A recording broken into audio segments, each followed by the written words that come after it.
So his name was Mickey. He was 52 years old. I'm changing his name, of course. And he was my patient in the hospital. He said, "Doctor, I want to sing a song." So we sang it. Went something like this. Tell Laura I love her. Tell Laura I need her.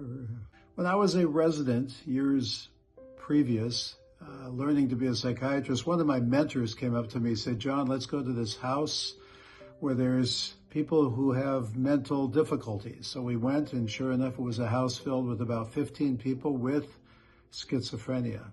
To be honest, I was pretty freaked out. They came up to me, they invaded my bodily space, they were malodorous. But as the hour went by, I became to really get quite enamored with them. They were very, very pleasant, very honest, very open.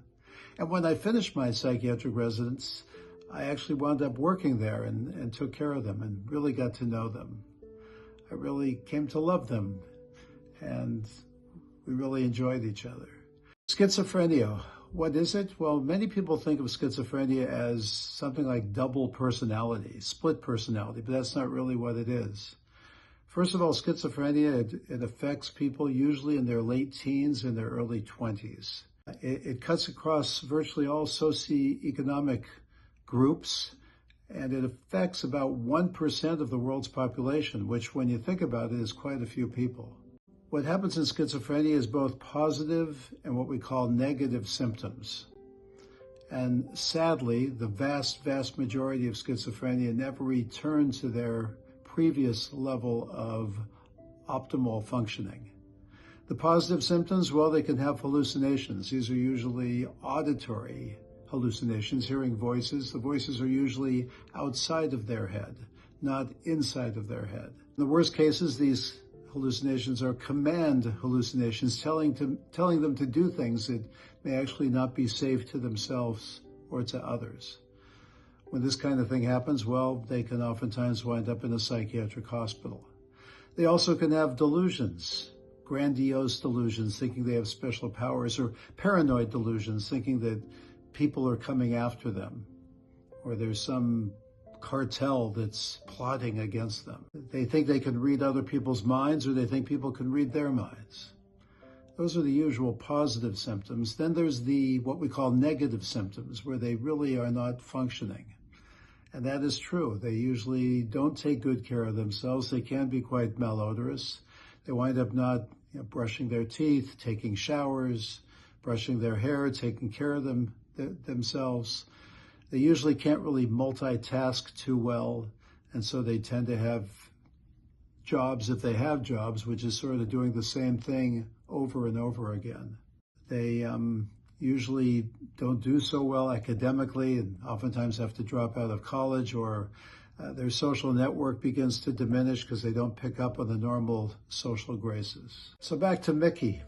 I met Mickey because, lo and behold, at the age of 52, he was walking along the Pennsylvania Turnpike, weaving all over the place.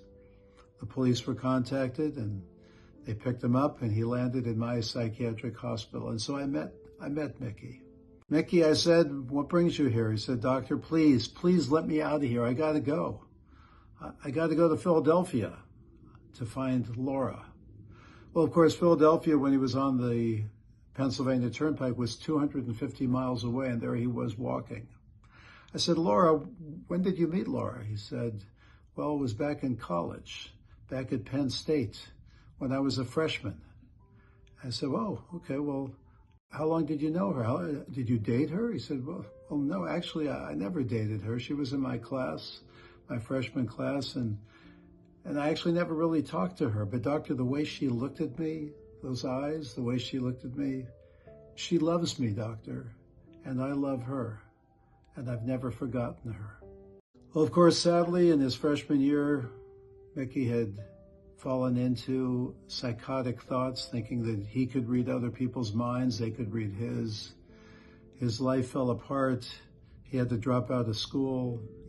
He had no friends. He wound up being hospitalized, and ultimately lived in this group home there. Every couple of years, he would venture out there on the Pennsylvania Turnpike, heading to Philadelphia, where he was certain Laura was there, where he was certain that Laura was waiting for him. He turned to me and said, "Doctor, I love Laura, and she loves me. She's just waiting for me to come. She's there somewhere in Philadelphia. Could we please sing this song together?" I don't think he really knew that I was the singing psychiatrist, but said, "Sure, let's sing it." So it's a song back in the 50s or maybe the 60s. Probably many of you don't know it. I don't really know it that well, but we sang a little of it together. Tell Laura I love her. Tell Laura I need her. That was Mickey. I really liked him. Sadly, I found out a couple years later that Mickey had passed away from cancer. And so I grieved for him. I thought a lot about him. He had passion. He had a mission in his life, a purpose in his life, even though it was in the midst of his psychotic thoughts. His mission, his passion, his connection was Laura. Laura, who was out there somewhere, and how much he wanted to connect with her. One of the amazing things I've learned with people with schizophrenia is that they're very, very spiritual people. They very much are connected. I call it raw brain, unfiltered. In fact, on the psychiatric ward, oftentimes they would come up to me holding the Bible and say, "Doctor, please, can you tell me what this verse in the Bible is all about?" And we would talk about it. Like Mickey, a yearning for connection, a yearning to connect to a higher power. I learned from Mickey, as I've learned from many schizophrenic patients, that we all have inside of us a soul that yearns for connection, a soul that wants something more than our normal everyday life. Schizophrenics, and all of us wanting to connect. Thank you very much.